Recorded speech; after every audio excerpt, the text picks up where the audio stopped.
Welcome, brave souls. I am your guide into the realm of the unknown. Here, among these ancient tombstones and whispering trees, we uncover the most intriguing and terrifying stories that will send shivers down your spine. Encounter the supernatural in real life. Each story will transport you to a world where fear reigns and the line between the living and the dead blurs. Are you ready to face your fears? Let the stories begin. The town of Blackwood was known for its serene landscapes, picturesque houses, and the dense forest that surrounded it. But in the fall of 1985, the town would become infamous for something far more sinister. It all began with a whisper in the dark. Emma Daniels was a vibrant young woman, known for her infectious laughter and kind heart. On a chilly October evening, she decided to take a shortcut through the woods to get home faster. That was the last time anyone saw her alive. The next morning, Emma's body was found near the edge of the forest. The scene was gruesome. Her throat was slashed, and her body was posed in a grotesque display. What terrified the townspeople most was the precision of the cuts and the eerie, almost ritualistic way her body was arranged. Detective Mark Reynolds, a seasoned investigator with a knack for solving complex cases, was called in. As he examined the scene, he noticed something peculiar: a small carved wooden figurine placed beside Emma's body. It was a crude representation of a woman, its eyes painted a haunting red. Who could do something like this? Reynolds wondered aloud, his breath visible in the cold morning air. A week later, another body was found. This time it was Jake Thompson, a local carpenter. His death mirrored Emma's, throat slashed, body posed, and a wooden figurine placed beside him. The town was gripped with fear as rumors of a serial killer spread like wildfire. Reynolds and his partner, Detective Sarah Lawson, delved deeper into the investigation. They discovered that both victims had recently visited the Blackwood Antique Shop, a quaint little store run by an enigmatic man named Victor Hargrove. Hargrove was a tall, gaunt figure with a penchant for collecting oddities. His shop was filled with curiosities from around the world, each item with its own story. When questioned, Hargrove seemed cooperative but evasive. He admitted that both Emma and Jake had purchased items from his shop, but insisted he had no connection to their deaths. Despite their suspicions, Reynolds and Lawson had no concrete evidence linking Hargrove to the murders. The third victim, Laura Bennett, was found in her home. The scene was even more disturbing than the previous ones.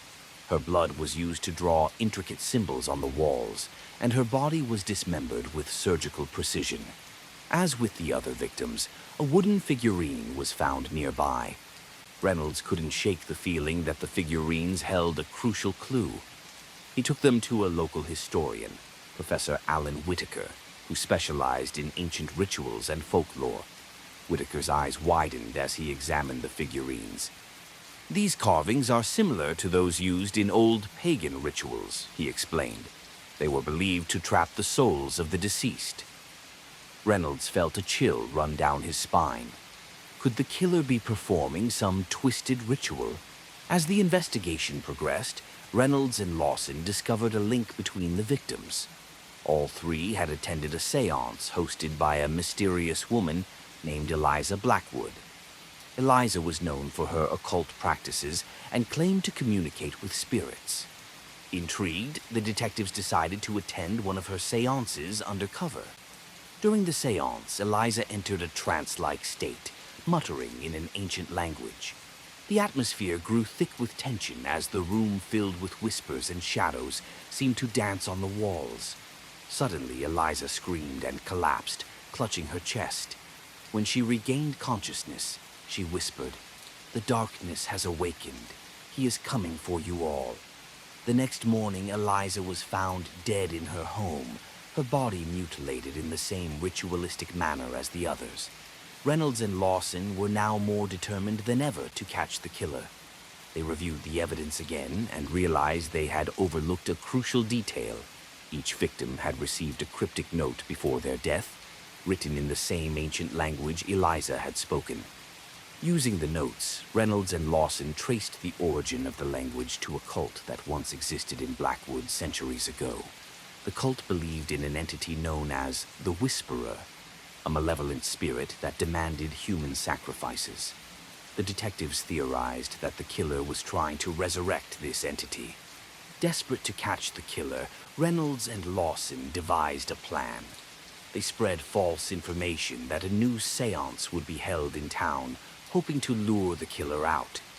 The night of the séance, the atmosphere was tense.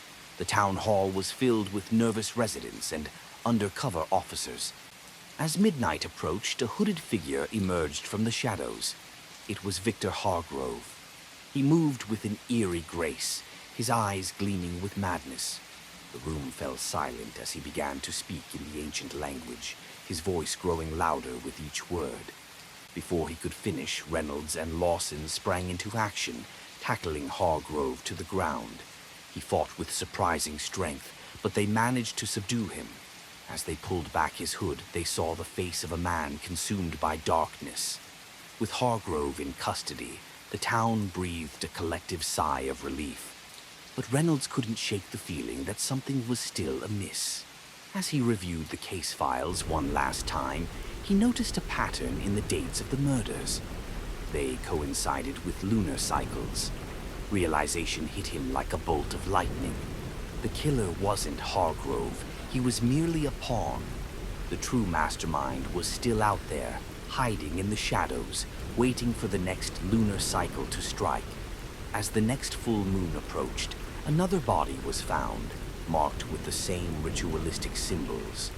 The Whisperer was still at large, and the town of Blackwood remained shrouded in fear.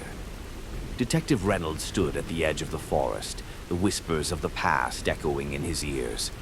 The hunt for the true killer was far from over, and he knew that the darkness lurking in Blackwood had only just begun. The Whisperer was watching, waiting, and the game of cat and mouse would continue until the final sacrifice was made. Reynolds' mind raced as he tried to piece together the remaining clues. He pored over every detail, every scrap of information they had collected. He knew the answer was there, just beyond his grasp. It was in the whispers that Eliza had spoken, the ancient language that tied everything together. Late one night, as Reynolds sat alone in his study, the flickering candlelight casting long shadows on the walls, he had a revelation. The symbols found at the crime scenes matched those in an old book of spells and rituals he had seen in Professor Whitaker's collection. He had dismissed it at the time, but now he realized it was the key to understanding the killer's motives. The book described a ritual that required specific sacrifices under the full moon, each death bringing the Whisperer closer to the mortal realm. The final sacrifice would have to be someone with a deep connection to the town's history and the cult. Someone like Eliza Blackwood. Reynolds rushed to find Lawson, and together they confronted Professor Whitaker. At first, Whitaker denied any involvement, but under the intense scrutiny of the detectives, he broke down and confessed. He revealed that he had been manipulated by a figure from his past, a man who was obsessed with the Whisperer and the dark power it promised.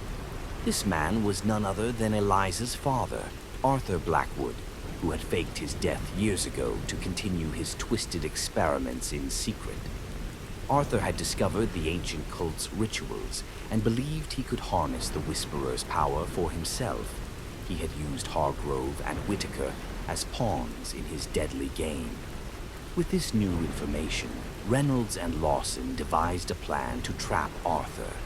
They spread the word that the final séance would be held in the very place where the cult had once performed its rituals, an abandoned church deep in the forest.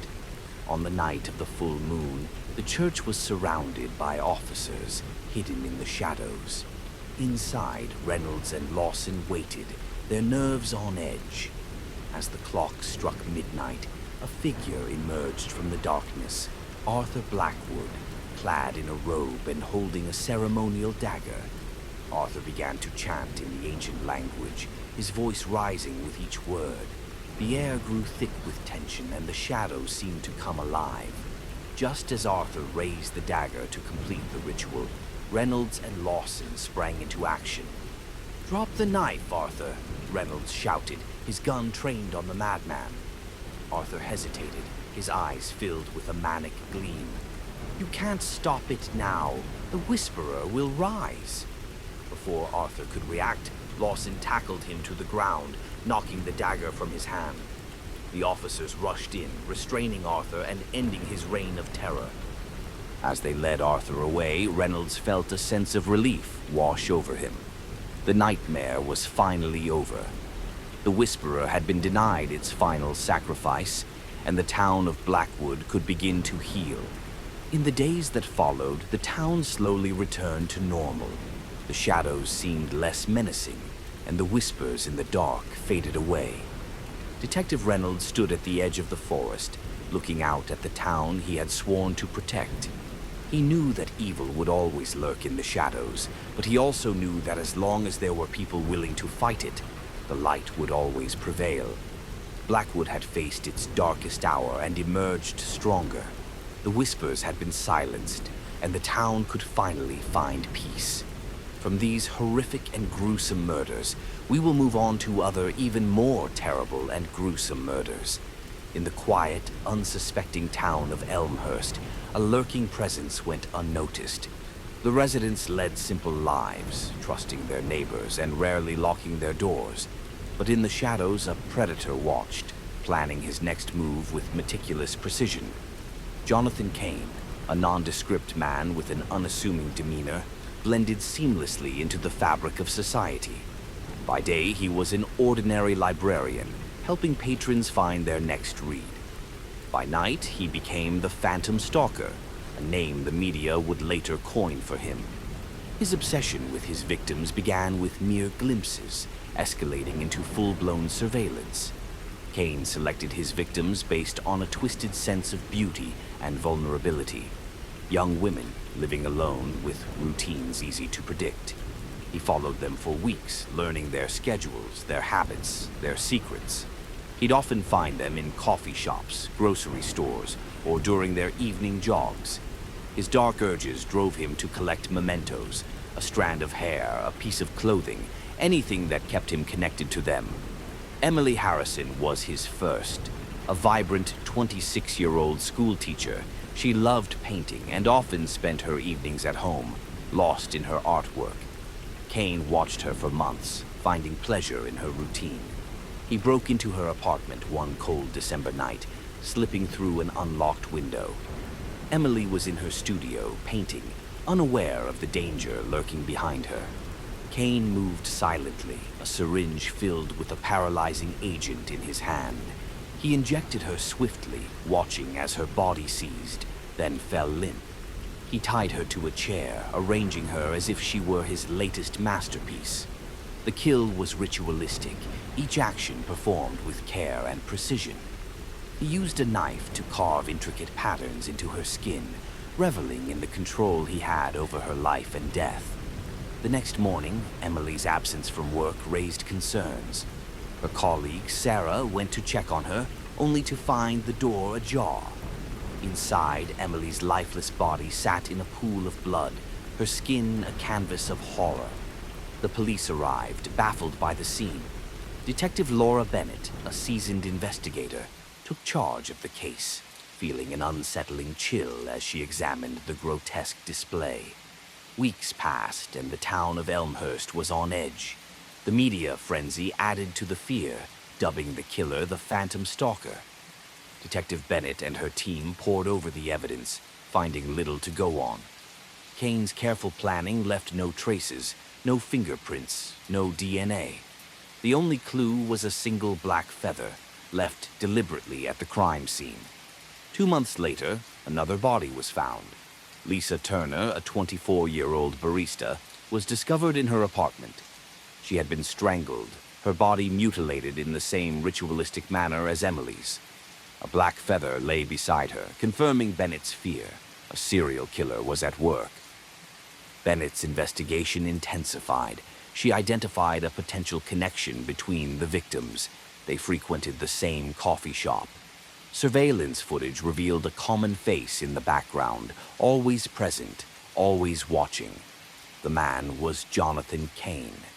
Kane's next target was Julia Reed, a 28-year-old nurse who lived alone on the outskirts of town.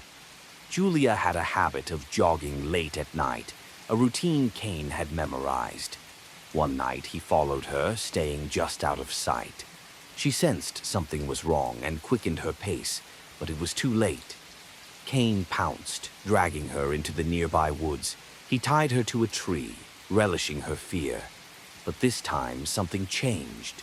Julia fought back, screaming and kicking. Her resistance angered Kane, and in his rage, he made a fatal mistake. He left a trace. A piece of his jacket tore off, catching on a branch. Julia's body was found the next day, a black feather placed on her chest. Bennett's team scoured the area, finding the torn fabric. It was the break they needed. Forensic analysis traced it back to a specific brand, one sold at a local store. The store's surveillance footage showed Kane purchasing the jacket. Detective Bennett now had a face to match the killer. She dug into his background, uncovering his employment at the local library. Undercover officers began watching Kane, waiting for him to slip up. Kane, sensing the net closing in, grew more erratic. His next target, Megan Clark, was a 30-year-old writer.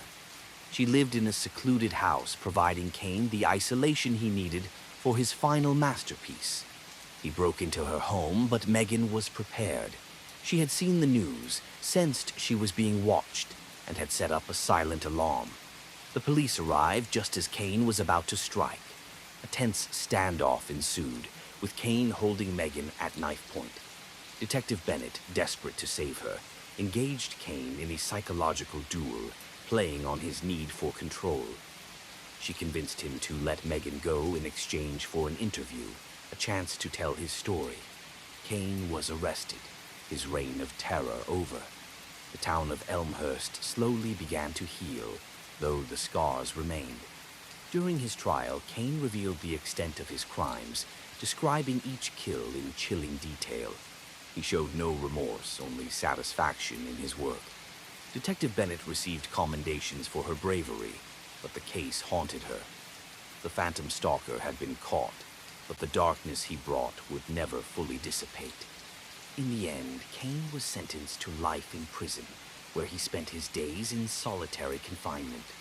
The memory of his victims and the fear he instilled served as a grim reminder of the evil that can lurk behind the most ordinary of facades.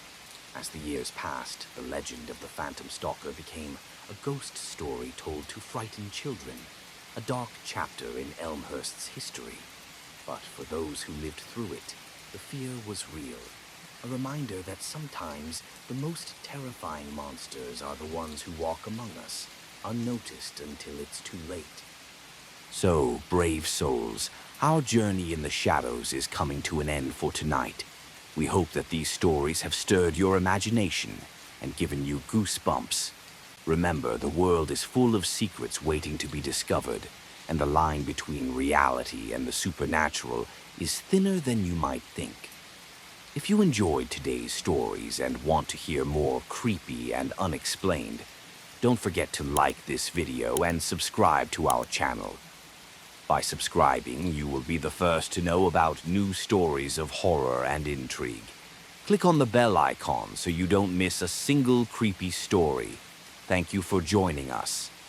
Until next time, stay curious, stay brave, and remember, some doors are better left unopened.